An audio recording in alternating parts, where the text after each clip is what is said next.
Have you ever felt like your story is broken, like your life has chapters that don't make sense? You're not alone. Since the beginning of time, humanity has wrestled with purpose, pain, and promise. But in the book of Genesis, God reveals how he turns dust into destiny. From the garden to the flood, from betrayal to redemption, this isn't just their story, it's yours. And it's time you discovered what it really means. In the beginning, there was nothing but the voice of God echoing through the void. With a single word, "Let there be light," the darkness was pierced and the universe was born. This wasn't just the ignition of stars or the swirling of galaxies. It was order bursting forth from chaos, beauty from barrenness, from the tiniest grain of sand to the breath in our lungs. Everything we see is a product of divine intention. God, in his wisdom, didn't just create matter, he crafted meaning. The days unfolded like chapters in a masterwork, light and darkness, land and sea, the sun and moon, each element placed with care. Trees sprouted, rivers flowed, and the skies teemed with birds. It wasn't rushed, it was deliberate. On the sixth day, the masterpiece culminated. God knelt over the dust and breathed life into a form, humanity, bearing his image. In that moment, we didn't just become alive, we became reflections of the divine. This idea that you were made in the image of God shouldn't be a dry theological phrase. It means that your capacity to love, create, forgive, and dream mirrors God's heart. When you look at a sunset or hold a newborn, you're touching a piece of that original moment of wonder. Even today, in a world buzzing with distractions, the echo of "it is good" still hums beneath the noise. It calls us back to our beginnings, our purpose. Creation was more than an event. It was a declaration. A world formed not out of accident, but of affection. Just like he gave light to the cosmos, he offers light to the soul. And in a world where so many wrestle with identity, the message is timeless. You were handcrafted, not manufactured. Nothing about you is incidental. Not even your flaws surprise the Creator who formed you. And yet, in this perfect world, a story of tension begins to rise. For love to be true, choice had to be real. God planted a garden, Eden, and in it placed man and woman. Their task was simple yet profound: to cultivate and keep, to steward and enjoy, but also to trust. The tree in the center wasn't a trap, it was a test of trust. Real love always invites freedom, and with freedom, the possibility of rebellion. Still, those early days in Eden were filled with harmony. No shame, no fear, just divine communion. Can you imagine walking with God in the cool of the day, hearing his voice not in dreams, but beside you? That was humanity's original rhythm. Work wasn't burdensome, it was sacred. Rest wasn't an escape, it was worship. Creation sang a song of unity between creator and creation, yet even in perfection, the seeds of something darker lingered. And that's where the story subtly pivots. It's not long before the serpent slithers into the frame and trust is challenged. As we'll soon see, what begins with divine order will encounter human disorder. But remember this, before the fall, there was the forming, and what God formed, he never abandoned. So the story continues, the garden, the choice, the whispers of temptation. What happens when creation doubts the Creator? Have you ever felt lost, disconnected from who you truly are, unsure of God's plan for your life? The truth is, you are not here by chance. God has a purpose for you, and I want to help you discover it. That's why I created 3 ebooks that will transform your journey with God. Click the link in the pinned comment and start your transformation now. They had everything: a garden bursting with life, peace like morning dew, and a relationship with God closer than a heartbeat. Adam and Eve weren't just the first humans. They were the first worshippers, caretakers, and companions in a world untouched by death. But nestled within paradise was one simple command: do not eat from the tree of the knowledge of good and evil. It was a boundary, not a burden, an invitation to trust, not just obey. Then came the voice, not God's, but another, silky, subtle, and filled with suggestion. Did God really say? It's a question that still haunts humanity today. The serpent's strategy wasn't brute force. It was doubt, wrapped in desire. He didn't deny God's words outright. He twisted them, introducing the idea that perhaps God was holding back something good. Temptation often whispers, not shouts. Eve, curious and enticed, reached for the fruit. And in that moment, knowledge replaced innocence. She gave some to Adam, who stood silently by, and he ate. With that bite, sin entered the world. They saw, they truly saw, for the first time, but not as they expected. Their eyes were opened, yes, but not to wisdom, to shame, nakedness, fear. The harmony was shattered.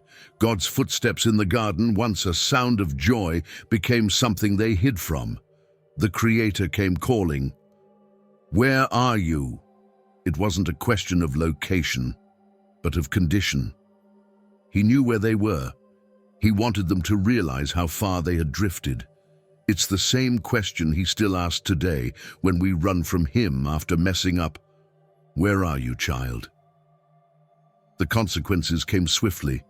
Pain entered childbirth, toil infected work. The ground, once fertile, became a struggle. And worst of all, they were exiled from Eden, not out of cruelty, but mercy.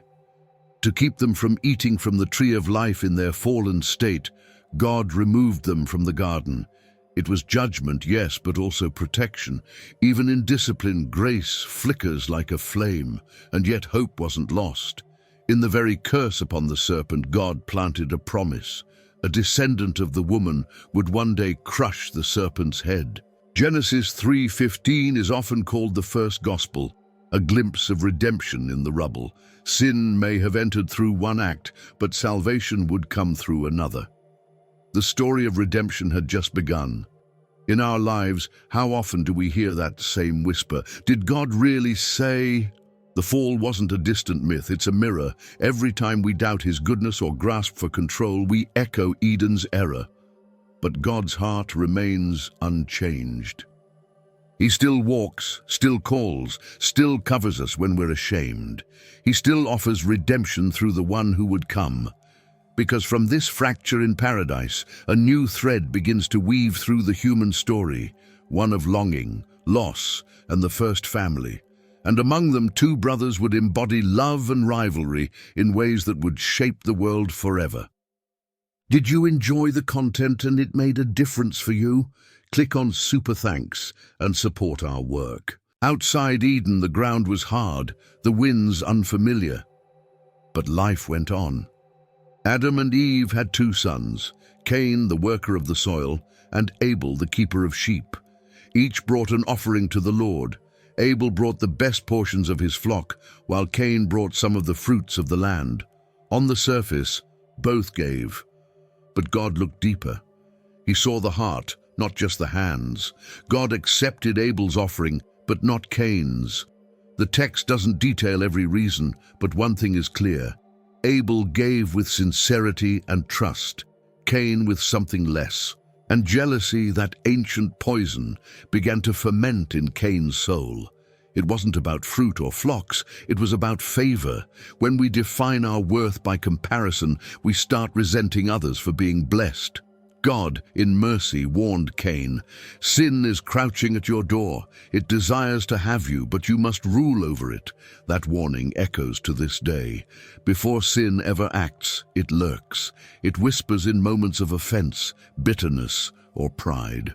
Like Cain, we're often given the chance to choose a different path, but anger unchecked becomes destruction unleashed. One day, Cain said to Abel, "Let's go out to the field." There, beneath an open sky, the first murder in history took place. One brother rose against another, and the earth, once innocent, drank blood. It was no accident. It was deliberate. Envy turned to violence. A human made in God's image struck down another, and creation wept. When God asked, "Where is your brother?" Cain lied, "Am I my brother's keeper?" But God already knew. He always does. He hears the cry of injustice. "Your brother's blood cries out to me from the ground." That line still echoes today in every act of cruelty, in every injustice we choose to ignore. Yes, we are our brother's keeper, always have been. God didn't execute Cain. Instead, he marked him and sent him into exile. A punishment, yes, but also a protection. Even in his judgment, God's mercy flickered again. Cain lived with the burden of his act, a wanderer on the earth. And just like that, humanity's innocence was not only lost, it was blood-stained. Violence had entered the family of man. But this tragic story also becomes a warning sign for every generation. The first murder didn't stem from hate alone. It started with comparison and wounded pride. It's a reminder to check our hearts when others succeed, to bring our best to God, not just what's left, to master sin before it masters us. God still speaks gently at the door. You must rule over it. And as time moved forward, humanity multiplied. But so did corruption. Sin spread like a storm cloud. Violence filled the land. And once again, God looked at the world he created. But this time, with grief in his heart and a plan to start over. The world had changed. What began as a garden had become a battlefield of violence and chaos. Humanity, created for communion with God, now walked in rebellion. The earth was full of corruption. Every thought, every inclination of the heart was steeped in evil. God's heart was grieved. Yes, the same God who once declared, "It is good," now looked and saw only heartbreak. But even in judgment, his eyes searched for faithfulness. And there he was, Noah, a man who walked with God when no one else did. In a world filled with noise, Noah listened. In an age of rebellion, he obeyed. God gave him a strange and daunting command: build an ark, not a rowboat. A vessel massive enough to house his family and every species of animal. Imagine the mockery, the side glances, the ridicule from neighbors. A boat on dry land, seriously? Yet Noah didn't argue, he hammered. Each blow of the mallet was a testimony of faith. Hebrews 11:7 says, "By faith Noah, being warned by God, constructed an ark." And faith isn't passive. It builds. When God gives a word, the faithful respond even if the skies are clear and the storm seems a myth. What would our lives look like if we obeyed like Noah, even when no one else believes? The animals came, 2 by 2, drawn not by Noah's hands but by divine orchestration. The door shut, not by Noah, but by God himself. Then came the rain, not a drizzle, but a deluge. For 40 days and nights the heavens unleashed their fury. Beneath the ark, civilizations disappeared, mountains vanished, but within it a remnant floated, safe, sealed, and sustained. Noah's ark wasn't just a vessel, it was a symbol of judgment, yes, but also of mercy. God didn't destroy everyone. He preserved a lineage, a hope. In the same way, Christ becomes our ark. When the floodwaters of life rise, when sin threatens to consume, it is in him that we find refuge. The ark was covered in pitch, sealing it tight like grace covers and secures the believer. Can you imagine those long days in the ark? The waiting, the wondering, the isolation? It must have felt endless, but even in silence, God was moving.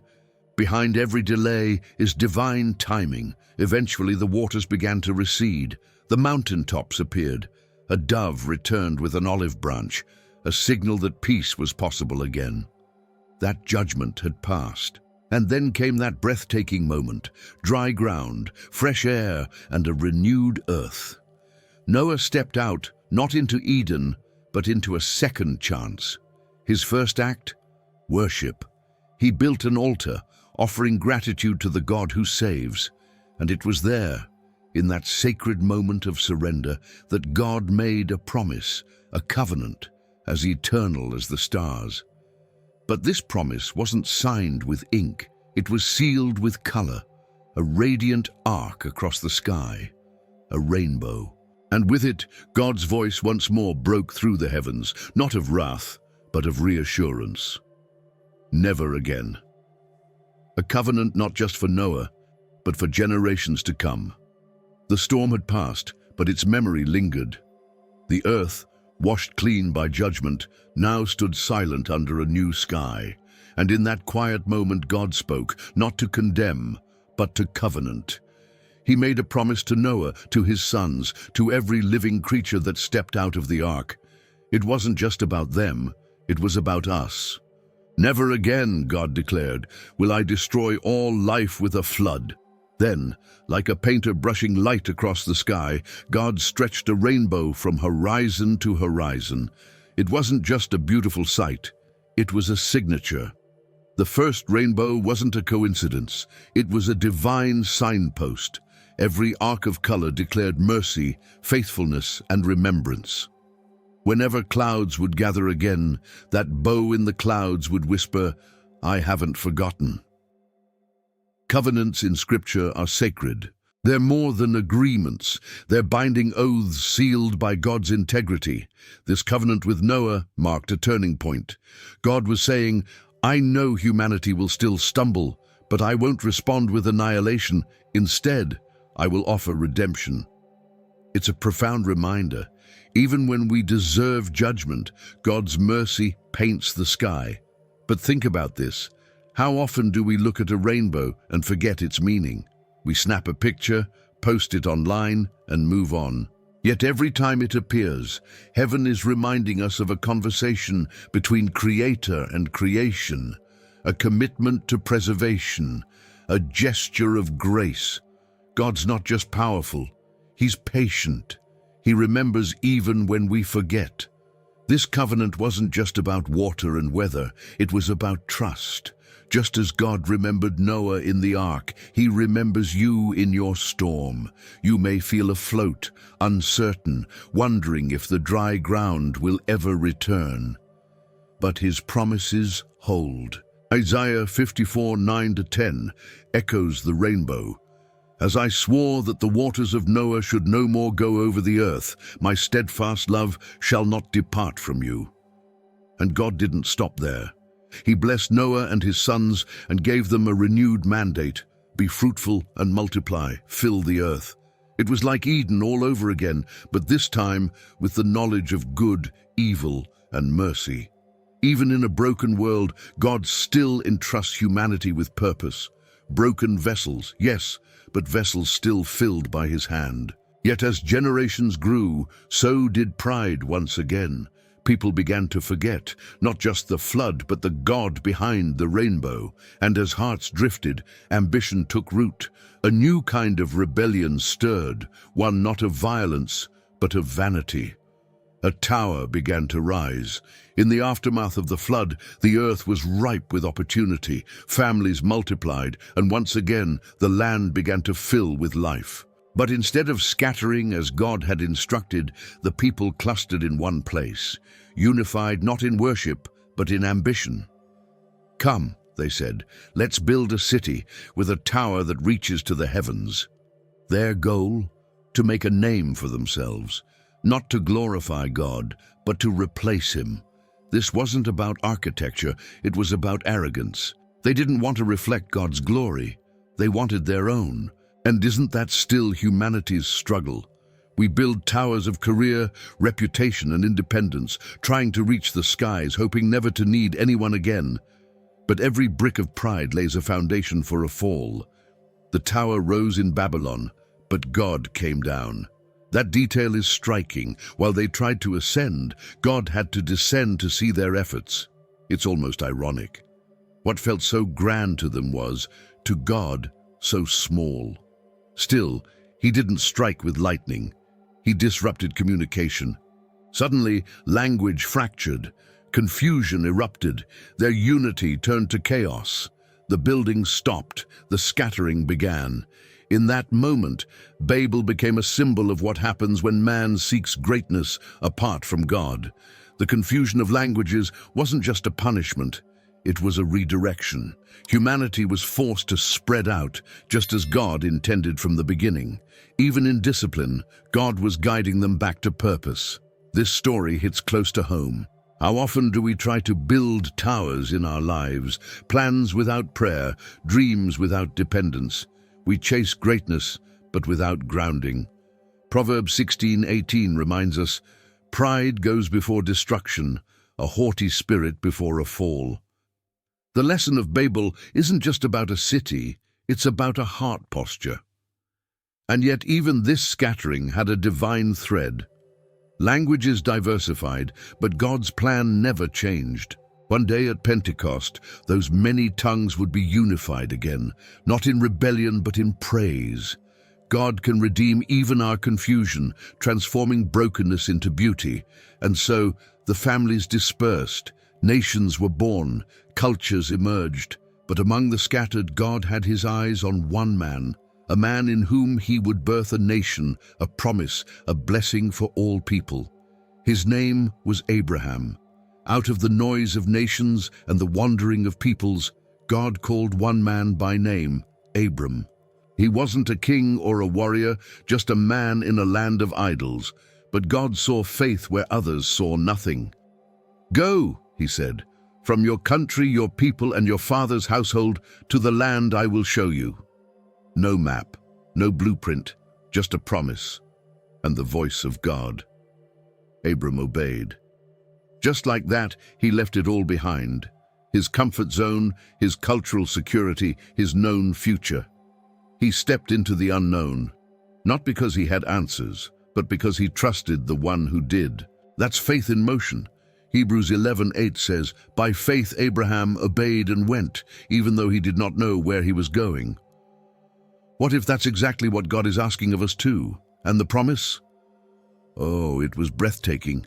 God pledged to make Abram into a great nation, to bless him, and through him, to bless all the families of the earth. It wasn't just about descendants, it was about destiny. From this one man would come a people, and from that people, a savior. Abraham became the father not just of Isaac, but of faith itself. But the journey was anything but smooth. Abraham faced famines, conflicts, and doubts. At times he stumbled, taking matters into his own hands, like when he lied about his wife or tried to fulfill God's promise his own way.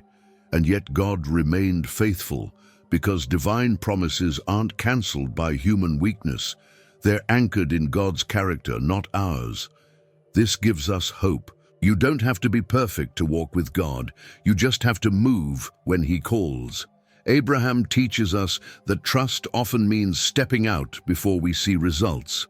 Like a traveler walking in fog, each step reveals just enough for the next.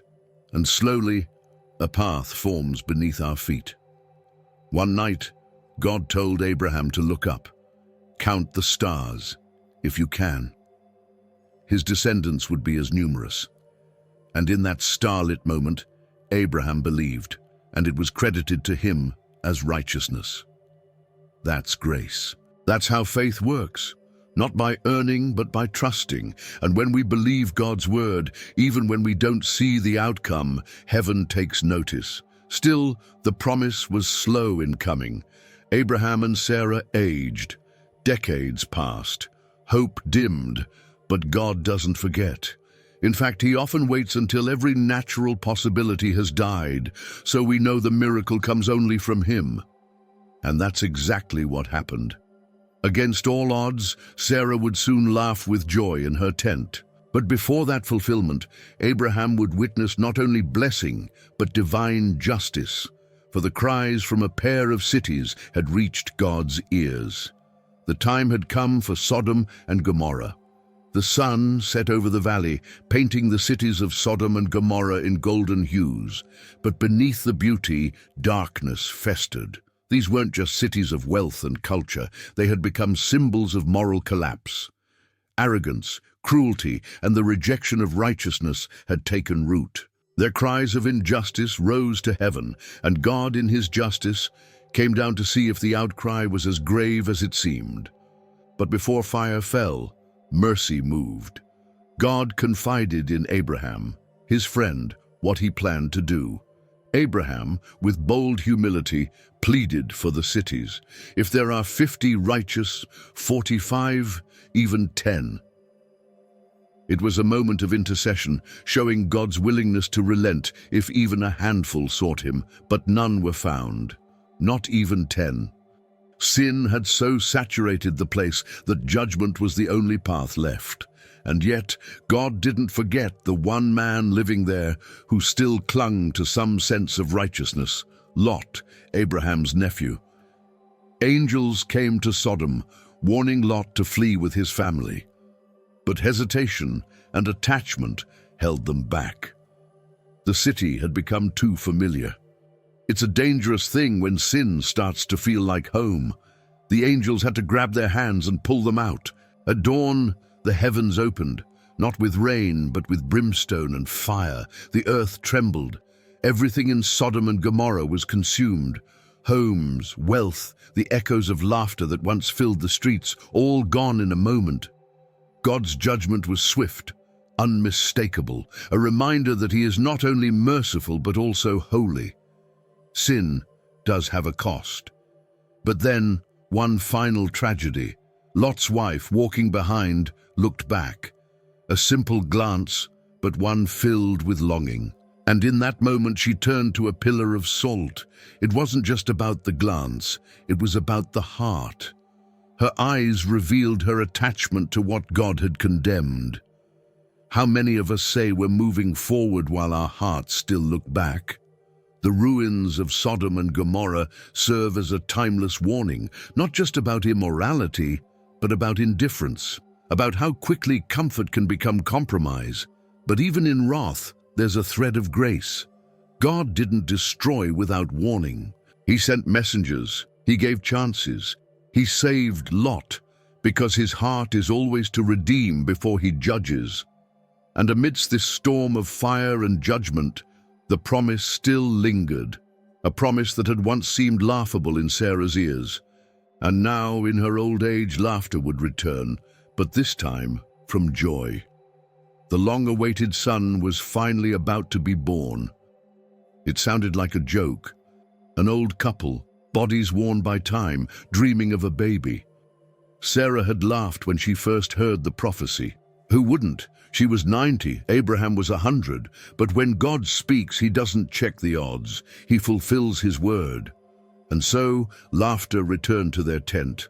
Not mocking laughter, but joyful, tear-stained Isaac laughter.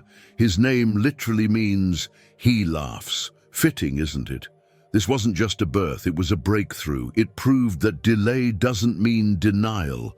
Decades had passed since the divine promise.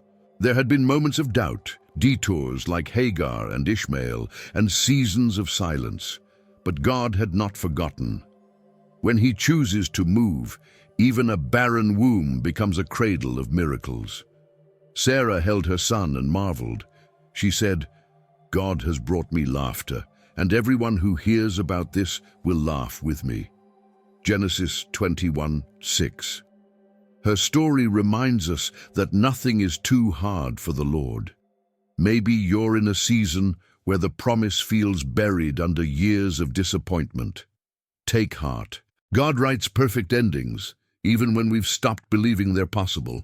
And Abraham, he named the child Isaac and circumcised him on the 8th day, just as God had commanded. It wasn't just obedience, it was covenant. Every detail mattered. Every action reaffirmed. This child was the beginning of a divine plan that would stretch across centuries and culminate in Christ. Isaac wasn't just a son, he was a sign. But let's not romanticize it too quickly. Raising Isaac still required faith. The promise didn't make parenting easy. There were tensions with Hagar and Ishmael, there were hard decisions, and soon an even harder test would come, one that would push Abraham to the edge of his faith. But for now, there was joy and celebration and hope fulfilled. God's timing often feels mysterious, doesn't it?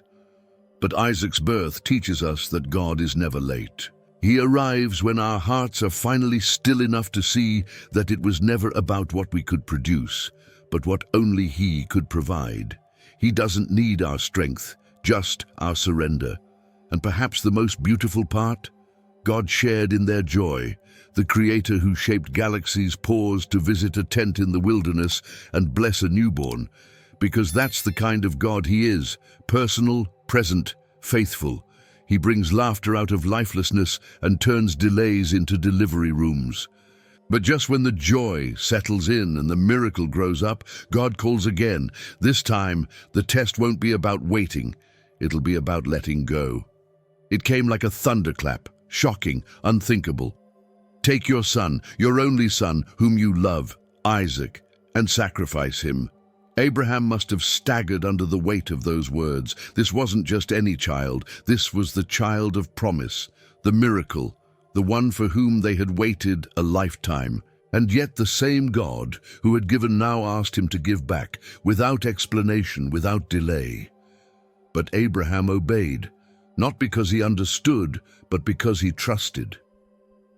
Early the next morning he saddled the donkey, split the wood, and set out with Isaac. Faith sometimes looks like silent steps in the direction of surrender. Hebrews 11:19 gives us a window into his heart. Abraham reasoned that God could even raise the dead. That's the kind of faith that sees beyond the moment. Imagine the climb, Isaac carrying the wood, Abraham carrying the knife and fire. "Father," Isaac asks, "the fire and wood are here, but where is the lamb?" Abraham's reply is steeped in trembling hope. God Himself will provide. What a line. He didn't have all the answers, but he knew the heart of the one who called him. They reached the top. The altar was built. Isaac, who could have resisted, submitted. This wasn't just Abraham's faith, it was Isaac's too. Bound and laid atop the wood, he looked up as his father raised the knife.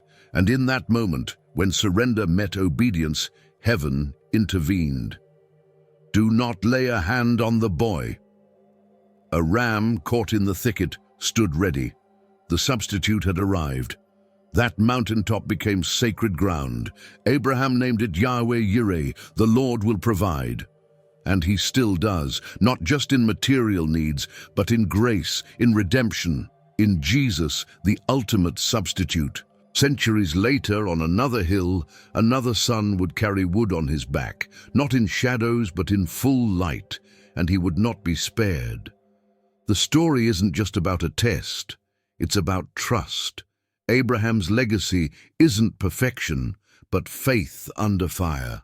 When God calls us to lay down what we love most, it's not to take, it's to reveal, to show us that our security was never in the gift, but in the giver, and that, in the end, He always provides what we truly need. And after the test, God reaffirmed the promise.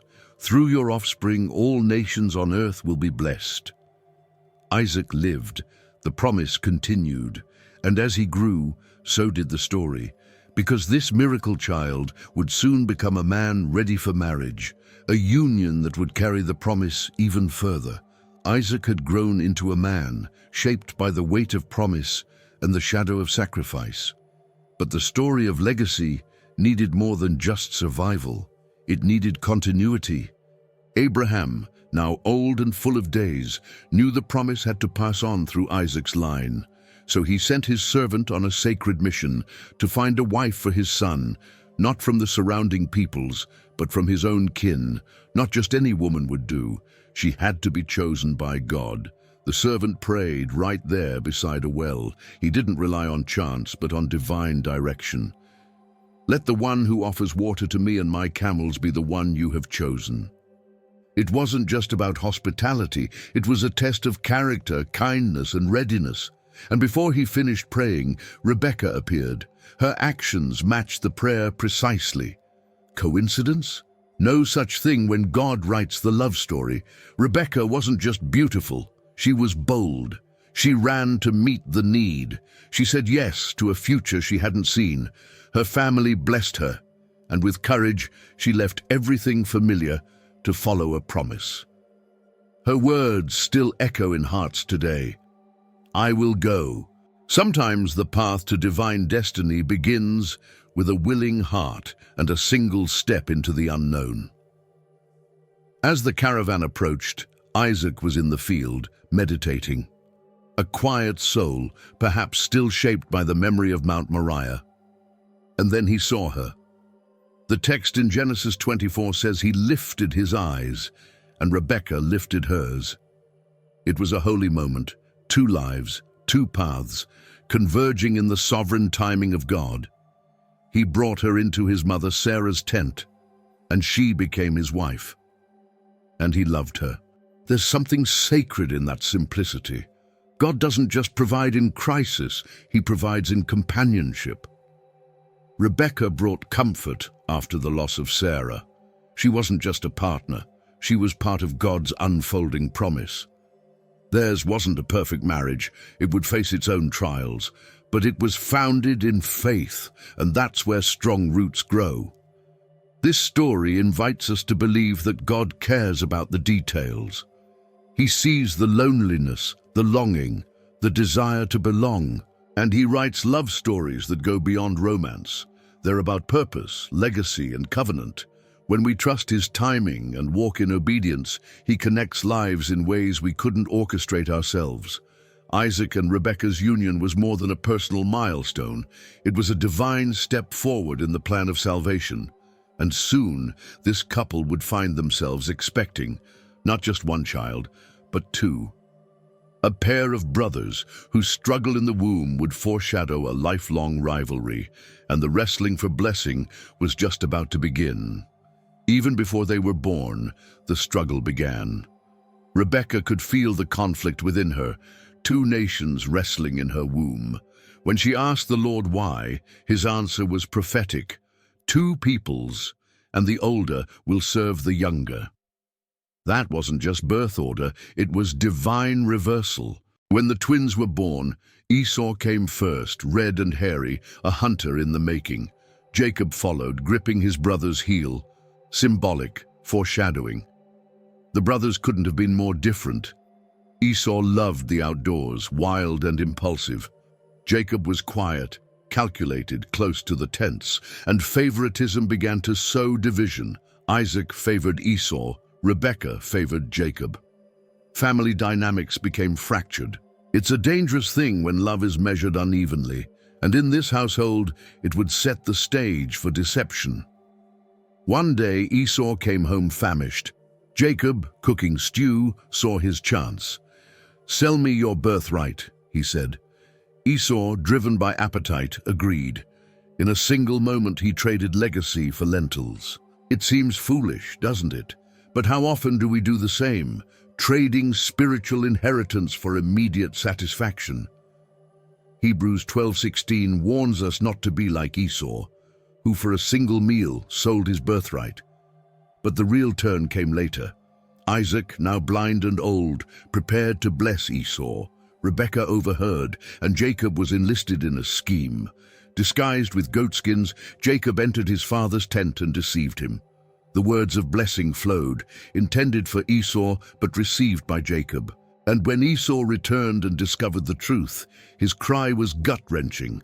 "Bless me, me too, my father." That moment tore the family apart.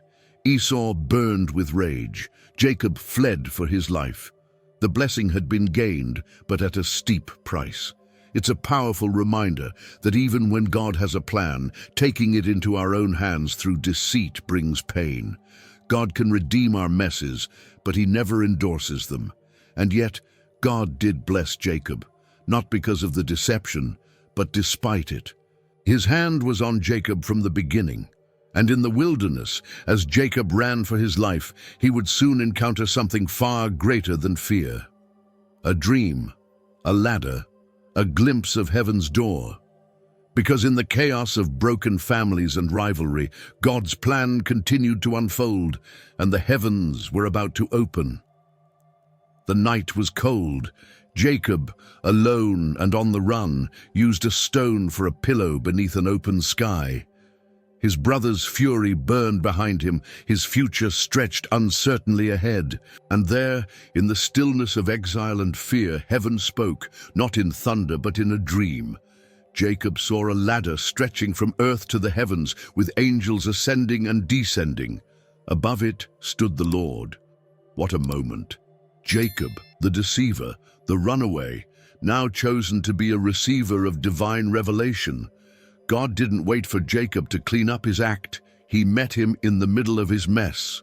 The Lord reaffirmed the same promise given to Abraham and Isaac. I will give you and your descendants this land, and all peoples on earth will be blessed through you. Grace finds us, not at the finish line, but on the run. The ladder wasn't just a spectacle, it was a symbol. It showed the connection between heaven and earth, between God and man. And later, Jesus would say in John 1:51, "You will see heaven open and the angels of God ascending and descending on the Son of Man." Jesus is the ultimate ladder, the true connection between our brokenness and God's glory. When Jacob woke up, he was overwhelmed. Surely the Lord is in this place, and I was not aware of it. Isn't that the human experience? We rush, stress, and run, and only later realize we were on holy ground. Jacob took the stone he had used as a pillow, set it up as a pillar, and named the place Bethel, House of God. The mundane had become a meeting place. He made a vow that day. If God would be with him, protect him and bring him back safely, then the Lord would be his God. It wasn't perfect faith, it was a beginning.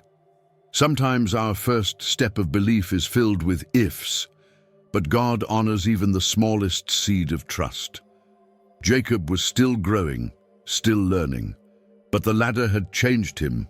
This dream became a turning point. Though the journey would still be long, Jacob had a promise to hold. In moments of doubt and danger, he could remember the open heavens. And that dream still whispers today. God is not distant. He meets us in the wild. He speaks in the silence. He shows up in the middle of our most vulnerable nights. But Jacob's journey wasn't over. He soon arrived at a well, where water wasn't the only thing he'd find. There he'd meet a woman who would turn his heart, and a family that would change the course of his life. Love was waiting, but so was a lesson in patience. Jacob arrived weary from his journey, but something changed when he saw her. Rachel, by the well with sheep in tow and grace in her steps, she captured his heart instantly. Love at first sight? Maybe. But in Jacob's case, it ran deep. He kissed her, wept aloud, and knew in his bones this was the one. But love, as he'd learned, doesn't always come easy. It often comes with a cost. He met Laban, Rachel's father, and struck a deal. 7 years of labor in exchange for Rachel's hand. And here comes one of the most romantic verses in Genesis. So Jacob served 7 years, but they seemed like only a few days to him because of his love for her. Genesis 29-20. That's the kind of devotion that turns time into testimony. When love is real, sacrifice feels light. But then came the twist. On the wedding night, Laban switched the bride. When morning came, it was Leah, Rachel's older sister. Jacob, deceiver turned deceived, now knew the sting of betrayal. He confronted Laban, but the reply was cold. In our country, the younger does not marry before the older. So Jacob agreed to serve another 7 years for Rachel. Love endured again. Now, Jacob had 2 wives, Rachel, the love of his life, and Leah, the one he didn't choose. And here's where the story deepens. Leah, overlooked and unloved, longed for her husband's affection, but God saw her pain. When the Lord saw that Leah was not loved, he enabled her to conceive, Genesis 29:31. She bore sons, Reuben, Simeon, Levi, Judah. With each, she hoped for Jacob's heart. Rachel, though deeply loved, faced her own pain, barrenness. The two sisters became rivals, their home a battleground of longing and blessing. Yet in this messy, broken family, God was still working, because He doesn't wait for perfect conditions to fulfill perfect plans. He moves through complexity, through hurt, through layers of human emotion.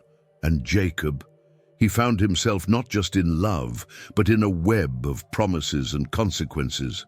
The man who once grasped his brother's heel now wrestled with the outcomes of his own choices. Yet through it all, God's hand remained steady. From Leah and Rachel and their maidservants came sons, 12 in total, who would become the foundation of an entire nation. This wasn't the fairy tale Jacob expected, but it was the legacy God was writing, one filled with grace, redemption, and purpose, even through pain. Because when God writes a story, He uses every chapter, even the hard ones. And the sons born from this complicated union would grow into the 12 tribes of Israel. But one, in particular, would carry a story of betrayal and redemption that mirrors the gospel itself. In the dust of the desert and the tension of a divided household, a legacy was forming, one son at a time. Leah, Rachel, Bilhah, and Zilpah, 4 women, 1 man, and 12 sons who would become the foundation of Israel's future. These weren't just children. They were tribes in the making, names that would echo through history. Each birth carried both pain and purpose, joy and rivalry. Leah, desperate for Jacob's affection, bore son after son. Reuben, see, a son. Simeon, one who hears. Levi, attached. And Judah, praise. With Judah, something shifted. Leah stopped pleading for Jacob's love and started praising the Lord. It's a beautiful reminder that even in rejection, worship can rise. And through Judah, the royal line would one day lead to Jesus Himself. Rachel, still barren, gave her maidservant Bilhah to Jacob. From that union came Dan and Naphtali. Leah responded by giving her maidservant Zilpah, who bore Gad and Asher. Then Leah bore Issachar and Zebulun, and finally a daughter, Dinah. It's easy to get lost in the whirlwind of names, but each one marks a moment, a cry, a hope, a battle of the heart. At last, after years of waiting and weeping, Rachel conceived. She gave birth to Joseph, saying, "God has taken away my disgrace." Later, she would bear Benjamin, but at the cost of her life. As she lay dying, she named him Ben-Oni, son of my sorrow. But Jacob renamed him Benjamin, son of my right hand. Even in grief, he declared destiny over his child. These 12 sons would go on to form the 12 tribes of Israel. Their names are etched into the fabric of God's covenant people. But they weren't saints. They quarreled, they envied, they sinned. And yet through them, God's redemptive plan marched forward. Isn't that just like Him? To use flawed people to fulfill flawless promises. And for Jacob, these sons were both his joy and his sorrow. Each name called forth memories of nights of love, days of strife, and divine intervention. The story of his family was chaotic, yes, but it was sacred.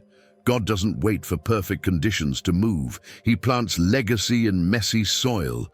Among these 12, one would rise to a place of unexpected prominence, a dreamer, a favored son, a boy whose journey from the pit to the palace would reveal the intricate threads of divine providence. Joseph was the favorite son of Jacob, clothed with a robe of many colors that reflected not only affection, but divine intention. Yet his dreams, visions of his family bowing before him, only deepened the chasm of envy between him and his brothers. Driven by jealousy, they conspired against him, first throwing him into a pit and then selling him into slavery. They returned to their father with torn garments and a fabricated story, leaving Jacob broken and inconsolable. In Egypt, Joseph's story unfolded under the silent hand of providence. From slave in Potiphar's house to prisoner through false accusation, he was repeatedly stripped of position, but never of purpose. In each place, he rose by grace. His integrity and gift of dream interpretation would eventually bring him before Pharaoh, where his wisdom would elevate him to second in command over all Egypt. What man had meant for evil, God had been shaping for good all along. As famines swept across nations, Joseph's brothers arrived in Egypt, desperate for food and unknowingly bowing before the brother they once betrayed. Through a series of tests, Joseph discerned their transformation. When he finally revealed his identity, it wasn't bitterness he expressed, but forgiveness. You intended to harm me, but God intended it for good, the saving of many lives. Genesis 50:20. His words echo the heartbeat of divine sovereignty, how pain, when surrendered to God, can become the pathway to purpose. Joseph chose mercy over vengeance, provision over punishment. He reunited with his family and welcomed them into a land of abundance. Jacob, overwhelmed with joy, lived his final years seeing the fruit of God's faithfulness, not only through Joseph's preservation, but through the survival and blessing of the entire household. In Joseph's journey, from favored son to forsaken slave, from prisoner to prince, we see the unmistakable signature of God. A life that began in conflict became a testimony of redemption. His faith, his resilience, and his forgiveness leave a legacy that continues to inspire. Through suffering, he learned to trust. Through injustice, he learned to lead. And through forgiveness, he revealed the character of a God who redeems every broken story. Joseph's story closes not in sorrow, but in peace. He lived to see generations of his family flourish, and before he died, he left a testimony of hope. God will surely come to your aid. His bones would rest in Egypt, but his faith pointed far beyond it. His life was a masterpiece of divine providence, a reminder that in God's hands, even betrayal can give birth to blessing. The book of Genesis isn't just ancient history. It's a mirror to our lives today. What if your trials, like Joseph's, are part of a greater plan? What if your faith, like Abraham's, could unlock blessings for generations? Now is the time to live what you've learned. Reflect, pray, and walk in the promise that your story is still being written by the author of all things. Subscribe, activate notifications, and join us on this journey through the Word. You were created for more. Don't miss what's next. If God shaped history through ordinary lives in Genesis, what could He do through you, filled with His Spirit? In the next video, discover the real power that's already inside you, waiting to be awakened.